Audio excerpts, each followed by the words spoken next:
भक्त की गर्दन यदि श्रद्धा से झुके तो ठीक, अगर जबरदस्ती से झुका दिया तो तुम झुकाने लायक नहीं रह जाओगे। भी ध्यान रखना कि जब आपने देखा नहीं उनको, उनसे बात नहीं हुई और आप उनके जनों से बात सुनकर उनकी तरफ चल पड़े, इस बात से हरि आपके ऋणी हो जाते हैं।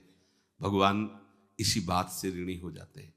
बस ये बात आप हृदय में बैठा लीजिए। जैसे लोग प्रश्न करते हैं ना कि हमने भगवान को देखा नहीं, भगवान क्यों, हम कैसे, किसी की बात तो मान लो ना।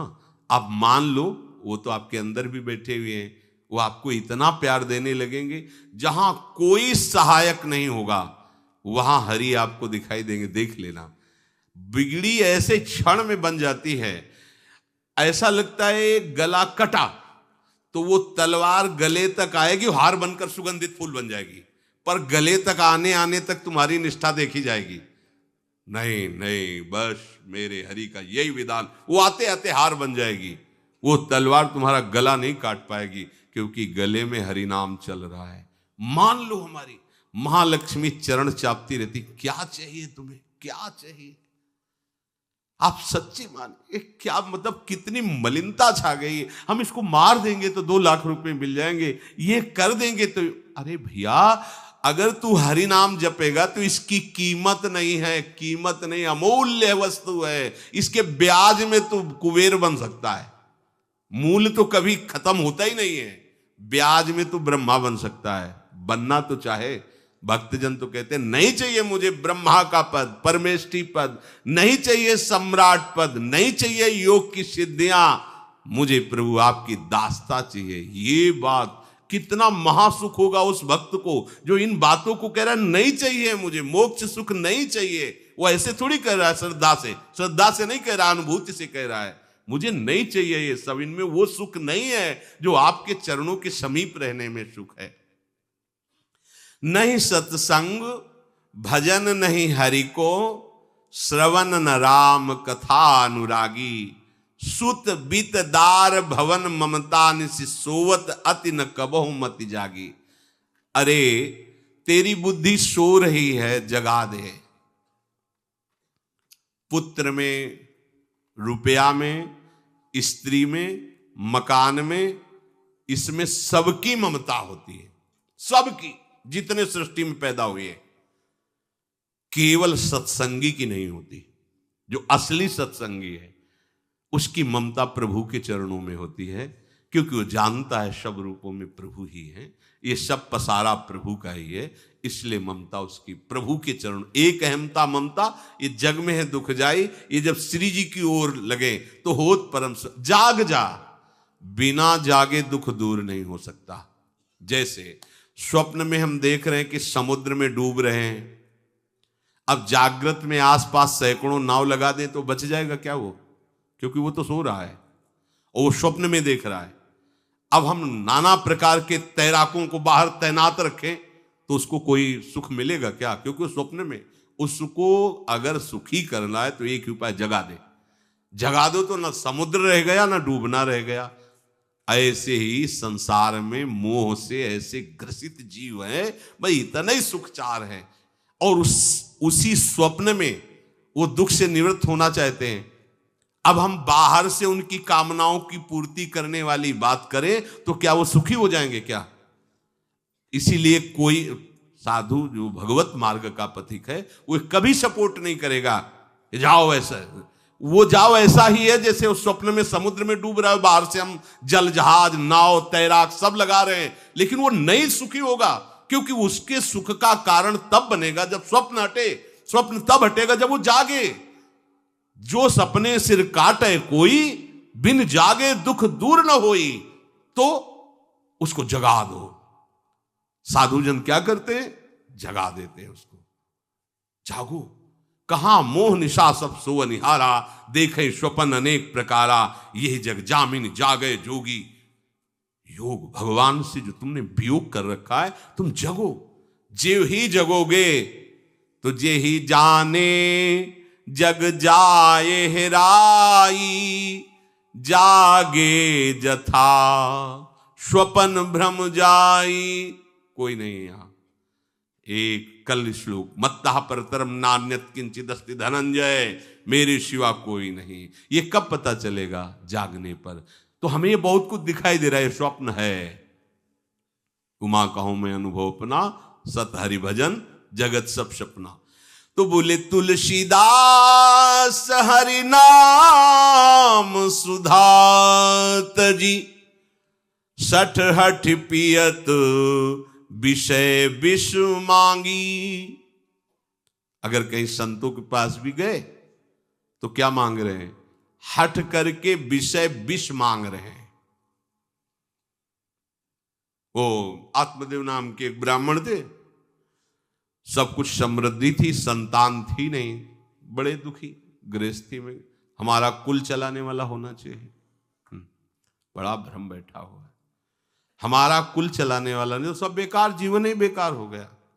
बिना गुरु के यदि शास्त्र पढ़ोगे ना तो भ्रमित हो जाओगे। स्पष्ट लिखा, पुत नाम के नरक की उसको प्राप्ति होती जिसके संतान नहीं होती। अब तो गृहस्थ में बेचारा पड़े परेशान।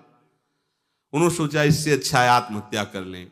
बहुत संतों के पास जाकर के यज्ञ करके सब अपनी कामनाओं की पूर्ति चाहते, दान पुण्य दे करके। उसने भी जितना उपाय हुआ किया, नहीं हुई संतान। मरने के लिए जंगल में उधर से एक सन्यासी जी आ रहे थे, देखा साधु तो ब्राह्मण तो थे, उठे प्रणाम किया, देखा उनको उदास क्यों हो? उनका महाराज उदास ही नहीं, मैं तो आत्महत्या करने आया हूं यहाँ जंगल में। अरे ये तो महापाप है, आत्महत्या तो बड़ी दुर्गति का कारण है। बोले महाराज अगर आप बचाना चाहते हो तो आप कृपा करो। क्या क्या चाहते हो? बोले हमारे पास सब कुछ है, बेटा नहीं दोगे तो हमारा जीवन बेकार। तो उन्होंने अंतर्दृष्टि से देखा और कहा 7 जन्म तक तेरे पुत्र नहीं भाग्य में तेरे लिखा है। तो उसने कहा फिर तो अभी मरते हैं, आत्महत्या करते हम 7 जन्म की बात, हम 7 दिन नहीं जिएंगे, हमें पुत्र चाहिए। संत का दयालु। देखो जिनके पास तपस्या और भजन का धन होता है, जब भगवान अधीन है तो कुछ भी कर सकते हो, कुछ भी कर सकते हैं। प्रारब्ध मिटाना कोई बड़ी बात नहीं। प्रारब्ध जानते कोई देवता थोड़ी है, तुम्हारा पीछे का किया हुआ कर्म है। और इधर जोर का भजन है, भजन के प्रभाव से कर्म को नष्ट करने में देर थोड़ी लगती है। ये तो अच्छे शुभ कर्म करो तो तुम्हारा प्रारब्ध बदल जाएगा। भजन का प्रयोग प्रारब्ध बदलने के लिए थोड़ी है। पर वो ऐसा हट किए तो उनका देखो, हट करने से लाभ नहीं मिलता है। उनका हमें उपदेश नहीं, हमें पुत्र चाहिए। अगर आप भगवत प्रेरित होकर यहां आए हो तो आप हमें। तो उन्होंने तपस्या के बल से फल की रचना की और कहा जाओ अपनी पत्नी को ये फल पवा दो और इससे निश्चित पुत्र होगा। बहुत प्रसन्न, अब कामना पूर्ण थी तो देख लो, प्रभाव देखो कामना का। प्रसन्न हुए आए। धुंधुली नाम था उनकी पत्नी, नाम भी बहुत बढ़िया था, धुंधुली। वो कहा कि देखो ये फल खा लो, तुम्हारी संतान हो जाएगी। बहुत मीठी बात बोलती थी, मृदुभाषी, कपट हृदय। अलग अलग क्षेत्र होता है, हृदय कपट और मुख में मीठी बात। बहुत संभल के व्यवहार करना चाहिए ऐसे लोगों से। मधुरिया बानी मीठी, क्या मृदु भाषा। नहीं प्रीतम, आप चिंता मत करो, फल ऐसे थोड़ी खाया जाता है, नहा धो के पवित्र होके फिर। हाँ उनका ये बात, तो आप अपने काम में लगो, हम पा लेंगे ऐसा। अब आपको विश्वास है? बोले विश्वास तो है, इसमें क्या विश्वास, आप भी तो चाहती ना पुत्र हो। बोले हाँ। वो जो ही गए सो अपनी बहन को बुलाया और कहा सुनो, अभी तो हम 4-5 रोटी कढ़ी चावल सब पा लेते हैं, पूड़ी खीर पुआ। गर्भ रहेगा तो पेट तो उसी से भरा रहेगा, तो हमारा भोजन रुक जाएगा। बोले हाँ ये तो बात है। जब पेट बढ़ेगा, अगर घर में आग लग गई तो फिर हम भाग नहीं पाएंगे, तो हम जल जाएंगे। ये निगेटिव सोच वाले लेते।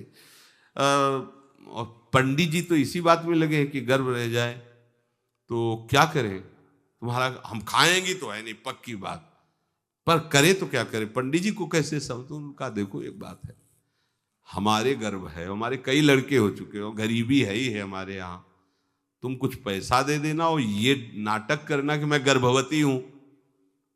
बच्चा समय होने पर हम पहुंचा देंगे, हम घोषित कर देंगे हमारा बच्चा मर गया। तो पंडित जी को तुम नाटक में बताते रहना कि गर्भ है, बच्चा हो जाए, पंडित जी कह देना बच्चा हो गया है, तो बोले दूध पिलाने की समस्या आएगी, तो बोले ये तुम कह देना कि पहला पहला बच्चा है, हमारे वक्षा स्थल में दूध नहीं, हमारी बहन का था तो मर गया बच्चा, तो उनको बुला लेती तो बात बन जाएगी, बढ़िया बात हो गई। परीक्षा के लिए फल गाय को खवा दो, गाय को खवाया, ठीक समय पर गोकर्ण जी प्रकट हुए, दिव्य तेजोमय बालक, कान केवल वो गाय के, बड़े ही विद्वान और भगवत भक्त संत के द्वारा कहा था 7 जन्म तुम्हारे भाग्य में, बच्चा नहीं तो नहीं है, देखा गाय के हो गोकर्ण जी प्रकट हुए। उधर उनके जो बच्चा पैदा हुआ वैसे ही नाटक के द्वारा पहुंचा दिया गया, वैसे ही पूरा जैसा पहले पक्का हुआ। अब उसने कहा कि हमारे तो स्तनों में दूध नहीं, हम अपनी बहन को बुला लें, उनका बच्चा मर गया। हाँ हाँ, हमारा बच्चा स्वस्थ होना, आप बुला लो, उसको हम धन भी देंगे, वो हमारे बच्चे की सेवा कर। अपने नाम से जोड़ करके उसका नाम रखा धुंधकारी, धुंधुली और धुंधकारी, अज्ञान का साक्षात स्वरूप। और जैसे ही वो अवस्था बढ़ती गई तो उसके पापाचरण बढ़ना शुरू हुए। बच्चों के साथ खेलता, खेलते हुए बच्चों को उठा लेता और कुएं में डाल देता, मतलब घोर अत्याचार। गोकर्ण जी हर समय भजन साधन शास्त्र स्वाध्याय। जब और बड़ा हुआ तो माता जी को अपने डंडों से रोज पूजन करता, पिताजी को गाली लात थप्पड़। पिताजी तो रो पड़े, गोकर्ण जी से कहा कि बेटा हमारी गाय से प्रकट हुए पर भरोसा आप ही का है, बचा सकते हो। तो बोले पिताजी जाओ यहां से, भाग जाओ यहां से, एकांत जंगल में जाकर भगवान श्री हरि का भजन करो। उन्होंने 2 श्लोकों में उपदेश किया। दूसरा श्लोक ये, धर्मम भजस्व सततम त्यज लोक धर्मान, सेवन सदा साधु पुरुषं जहि काम तृष्णाम, अन्यस्य गुण दोष चिंतन मास मुक्त्वा, सेवा कथा रसम हो नितराम पिबत्वम। हे पिताजी, अब तुम लोक धर्म का त्याग करके भागवत धर्म को स्वीकार करो, एकांत में जाकर साधु महापुरुषों के संग से उनके उपदिष्ट उपदेश के अनुसार आचरण करो, प्रभु की लीला कथा सुनो, ना कोई कामना ना कोई तृष्णा, किसी के गुण दोष का वर्णन मत करना और सदैव भगवत सेवा भावना में रहना, इसी जन्म में तुम्हें भगवत प्राप्त। वो तो उधर गए, इतनी पिटाई की उसने माँ की कि माँ कुएं में गिरकर आत्महत्या कर ली। फिर तो मनमानी आचरण, कुछ वैश्याओं को रखा और चोरी करके लाया। वैश्याओं ने सोचा किसी दिन पकड़ा जाएगा ये और हम, तो उसके हाथ पैर बांध दिए चारपाई में, ला के मुख में अंगार डाल, वो मरा भयानक प्रेत। कामना ने क्या किया, सर्वनाश। किसी को हरि विमुख होकर कभी सुख मिल सकता है? आप संतों के पास जाइए, अपनी कामना रखिए। हम ये नहीं कहते कि कामना तुम त्याग पाओगे, कामना रखिए, भगवान के पास जाइए, अपनी कामना रखिए, क्योंकि आप कामना से युक्त हैं।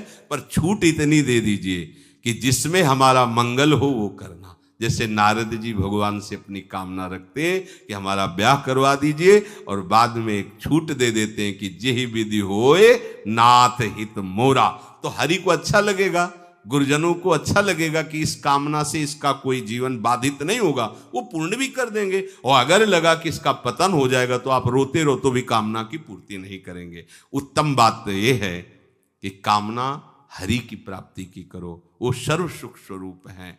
किसी का अन्य आश्रय अन्य बल ना लेते हुए अपने श्यामा श्याम के चरणों का आश्रय लेकर निरंतर भजन करो तो ये अनुभव हो जाएगा कि सुख किसे कहते हैं। अभी तुम्हें परिचय ही नहीं मिला, सुख किसे कहते हैं। सुख सच्चिदानंद है, सुख एक रस है, सुख अविनाशी है।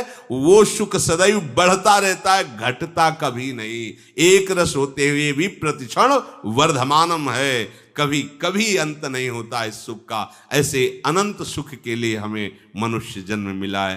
प्यारे, इसे मत खोइए, हर समय राधा राधा राधा राधा राधा, और किसी को दुख मत दीजिए। कोई गंदा नशा मत कीजिए, कोई गंदे आचरण मत कीजिए, गंदा भोजन मत कीजिए जिससे अन्य जीवों को कष्ट हो। ऐसा कोई भोजन स्वीकार मत करो। इसी जन्म में आप देख लेना, इसी जन्म में आपको वो वस्तु मिल जाएगी, निहाल हो जाओ। हम किसी पक्षपात की बात नहीं करते। अगर इस छाती को बचपन से अभी तक ऐसा, तो हम कह देते कि भाई आगे कुछ भी हो, कोई भी हमारी गलती हो, हम ये मान सकते हैं, पर हमें ये पता चला कि बचपन से आज तक जलता ही रहा, कभी शांति नहीं मिली, भागता ही रहा पर कभी विश्राम नहीं मिला। पर हम ये आपको कह रहे हैं कि जैसा प्यार प्रभु वैसा अन्यत्र कहीं कभी कहीं नहीं मिला। और प्रभु के प्यार का मूर्तिमान स्वरूप हमारी प्यारी जू निहाल कर दिया प्रभु ने, प्यारी जू के चरणों का आश्रय और उनका परिचय देकर। पूछो बस, यहां वाणी मौन हो जाती है, प्यारी जू तो प्यारी जू। और हम ही नहीं, आप सब महाभाग्यशाली है। वृंदावन आए, राधा किशोरी जू के घर में आए और उनकी चर्चा सुन रहे, उनके सिद्धांत सुन रहे, कहीं ना कहीं आपके अंदर उनकी तरफ बढ़ने की इच्छा भी है।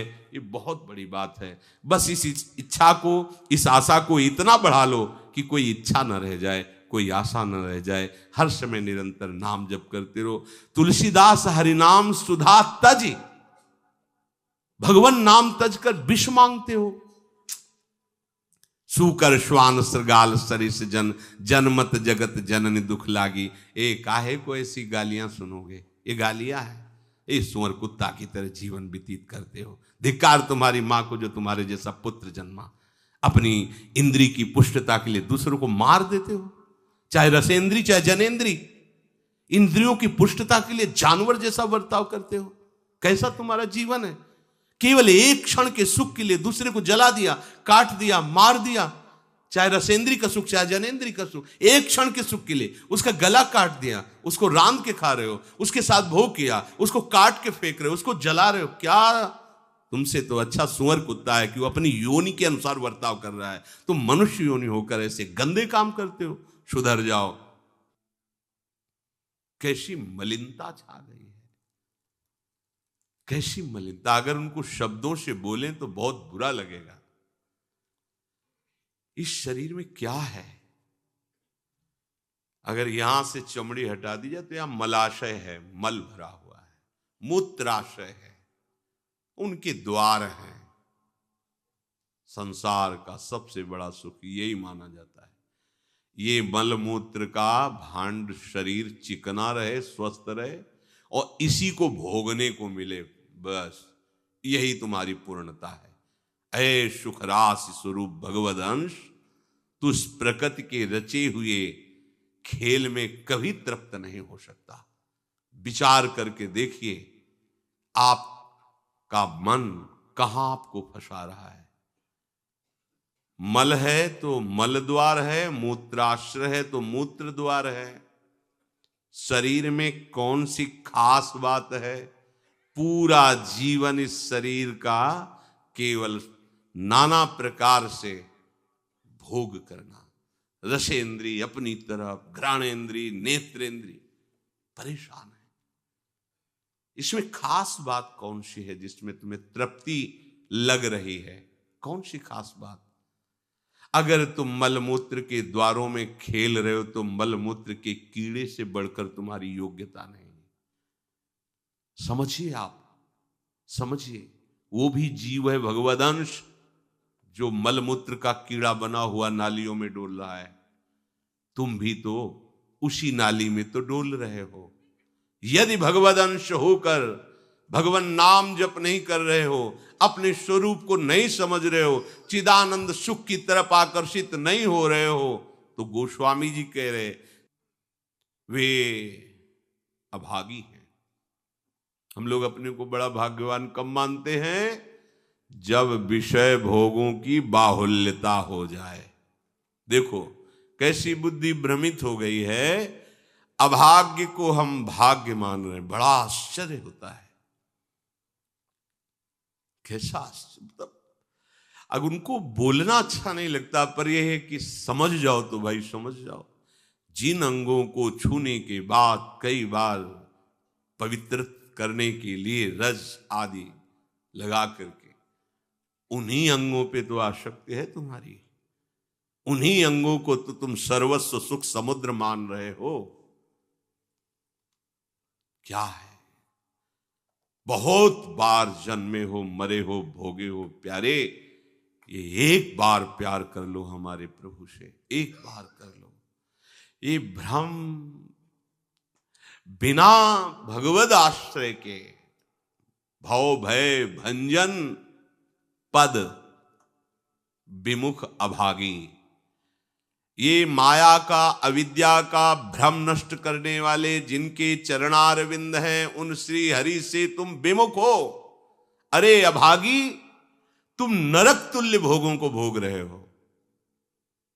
ये बिना सत्संगी के ये शब्द नहीं पचा सकते आप, क्योंकि आप उसी में रमण करते हैं।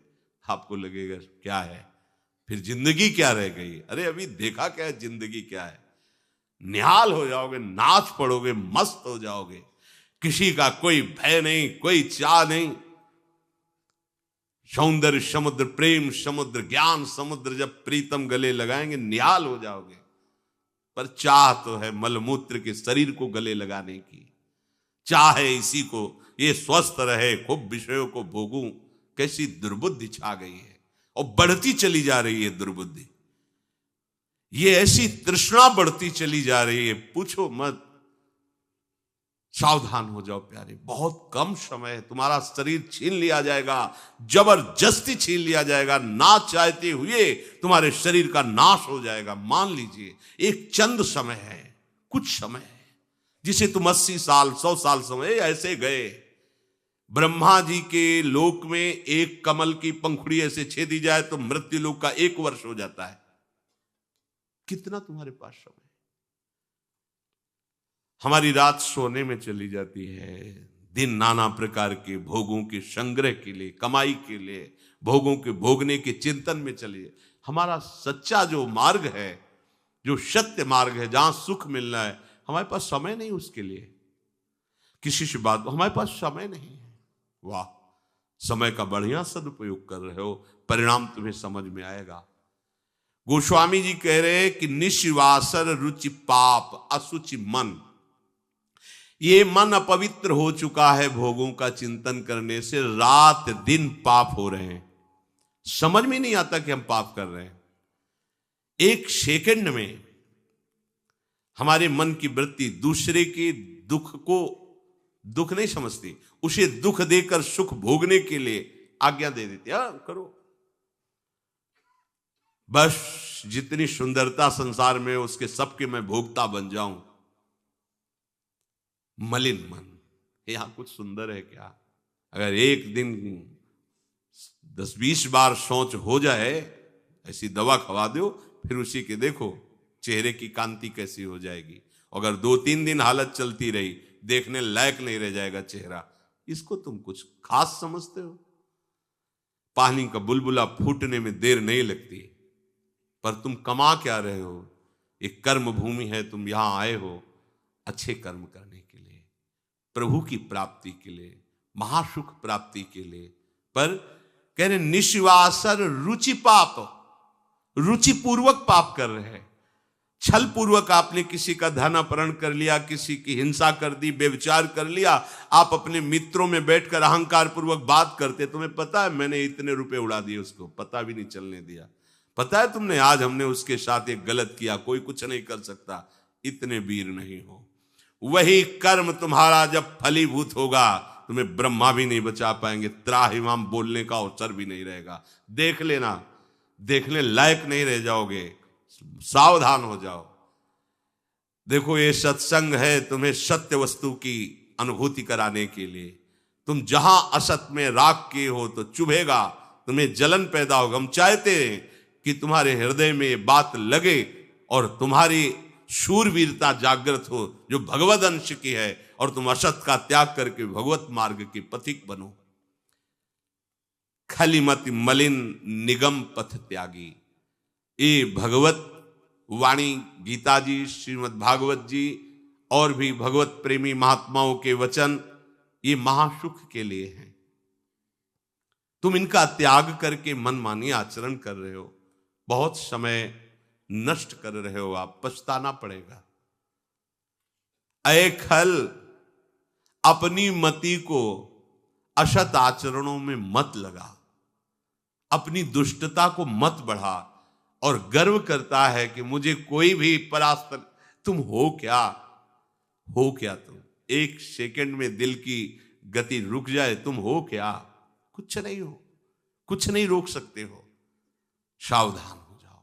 राधा राधा राधा, सावधान होकर चलोगे, महासुख स्वरूप तुम हो, तुम्हें किसी और सुख की जरूरत नहीं है। हमारी दुर्दशा ऐसी क्यों है? नहीं सत्संग, सत्संग केवल भगवत प्राप्ति के लिए होता है। बड़े भाग पाइप सत्संगा, बिनय प्रयास होए भो भंगा, ये मनोरंजन नहीं है। इसीलिए सत्संग मिलना दुर्लभ होता है। अगर भगवद वार्ता किसी को प्रसन्न करने के लिए, उनके मन को घसीट करके अपनी वासनाओं की पूर्ति के लिए किया जाता, उसे सत्संग नहीं कहते। हम ऐसा बोले कि सामने वाला प्रभावित हो और अपनी जेब से पैसा निकाल के हमारे पास रख के हमारे ऊपर श्रद्धा करे, हमारा प्रणाम करे, हमारी यश कीर्ति हो, ये सत्संग नहीं है। हमारी बात मानकर सच्चिदानंद प्रभु में इसका मन लग जाए, संसार के भोगों से इसका मन हट करके अपने स्वरूप में स्थित हो, प्रभु में लगे, उसे सत्संग कहते हैं। भक्ति स्वतंत्र सकल सुख खानी, और बिनु सत्संग न पावई प्राणी। सत्संग का क्या फल है? हरि से प्रेम हो जाना, संसार का राग नष्ट हो जाना। सत्संग का सीधा फल है प्रभु से प्रेम होना। अगर प्रभु से प्रेम नहीं हो रहा, आपको अपने दोस्त सत्संग में बैठने पर जला नहीं रहे, तो सत्संग नहीं हो रहा, मनोरंजन हो रहा है। जहां सभा में बैठने से आपके आग लग जाए, इतना गलत मैंने किया, इतना मैं गलत हूं, कब मैं इससे हो, जान जाओ कि सत्संग हो रहा है। जहां श्रवण से आपका हृदय दाह युक्त होने लगे, धिक्कार हमारे जीवन को, मैंने ऐसा किया, धिक्कार हमारे जीवन को, मैं कैसा जी रहा हूं, कब ऐसा अवसर आएगा जैसा बताया जा रहा है मैं ऐसा चलूं, मतलब सत्संग हो रहा है। नहीं सत्संग, और इसका फल हरि भजन। तो बोले भजन नहीं हरि को। आप इतना दान करें आपको इतने गुना मिलेगा, आप ऐसा करें ऐसा हो जाएगा, 100 में 10 रुपए दान करें 90 आपके पवित्र हो जाए। सत्संग नहीं, ये सत्संग नहीं। 100 में 90 अपने मानिए और 10 हमें दे दीजिए, इसे सत्संग नहीं कहते। 100 के 100 का अभिमान त्याग कर प्रभु के चरणों, वो 100 है, 100 को स्वीकार मत करो तो जीवित रहोगे, 100 को स्वीकार कर लिया तो 100 हो जाओगे। 100 का मतलब समझते हो? जिन हरि भगत हृदय नहीं आनी, जीवित सब समान ते प्राणी। जीवित सब जिंदा मुर्दे के समान, ते नर नरक रूप जीवत जग। किसी भी वस्तु का अहम और ममत्व न रह जाए, और प्रभु में यह सत्संग का स्वरूप। सत्संग का स्वरूप तुम्हारे मन को खुशी नहीं, तुम्हारे मन को मार देगा। सत्संग का स्वरूप तुम्हारे मन को मार करके सच्चिदानंद प्रभु में लगा देगा। महाभागवतों के वचन, भगवान की वाणी तुम्हें भगवत स्वरूप में स्थित करेगी, प्रपंच का बढ़ावा नहीं। इससे प्रपंच का बढ़ावा होता है। गंदी नाली से हाथ धोगे तो तुम्हारे हाथ पवित्र हो जाएंगे, ये गंदी नाली। अधर्म का आचरण करके तुम सोचो उसमें दान कर दे, कभी पवित्र नहीं होने वाले। भ्रम मत करना, दान शब्द वहां लगता है जो धर्म पूर्वक कमाया हुआ है। 4 रोटी कमाई, 1 रोटी किसी भूखों को दे दो, ये मंगल होगा। पापाचरण करके, हिंसा करके, व्यभिचार करके, छल कपट करके कमाओ और उसके बाद सोचो दान लगेगा ही नहीं। और जो स्वीकार करता है, अधर्म का सहायक होता है, वो दोनों को दंड मिलेगा, दोनों को दंड मिलेगा। बहुत सावधान। सत्संग हमारे नाना प्रकार की वासनाओं का नाश करता है, वासनाओं को बढ़ावा नहीं देता। आप ऐसा करो, गृहस्थ हो, दान धर्म से युक्त हो जाओ। हां, देखो ना हरिपाल जी ने चोरी करके भगवान को रिझा लिया, बेमतलब का शब्द। हरिपाल जी ने सर्वस्व समर्पित करके प्राणपन प्रभु की सेवा, साधु सेवा का भाव लेकर के फिर वहां खड़े होते थे कि इसका भी मंगल हो जाएगा, जो भगवत भी। अगर रामकृष्ण बोल दिया तो बोले नहीं। अपने सुख के लिए नहीं, अपने सर्वस्व का न्यौछावर करके कोई ऐसा दिखाई दिया जो रामकृष्ण हरि से विमुख है, उसका अर्थ लेकर संत सेवा में लगा दिया। पहले अपना सर्वस्व नाश करो, समर्पित करो, फिर देखो तुम्हारे अंदर स्थिति क्या आती है, फिर उसके अनुसार चलो। देखे, बेईमानी को दान नहीं कहते, बेईमानी को धर्म नहीं कहते, ये भ्रम मत करना। कभी ऐसा दान भी मत करना, नहीं तो दुर्गति से बच नहीं सकते कि हमने अमुक रुपए कमाए पापाचरण से, चलो संतों का भंडारा कर देते। सैकड़ों संतों की बुद्धि भजन से बिलक करने का जो पाप होगा तुम भोग नहीं पाओगे। मत देना कभी संतों को, जो तुम्हारा पाप का कमाया हुआ धन हो, कभी मत देना संतों को। उन्होंने जीवन अर्पित किया प्रभु के लिए। अगर तुम्हें पवित्र होना है तो प्रणाम करो, उनकी बात मानो, इसी से तुम्हारा मंगल हो जाएगा। और धर्म से यदि कमाया है, 4 रोटी है, 1 दे दो, मंगल हो जाएगा। बात इस तरह से। सत्संग का फल सीधा भगवत स्वरूप में स्थित होना, प्रपंच का बढ़ावा देना नहीं।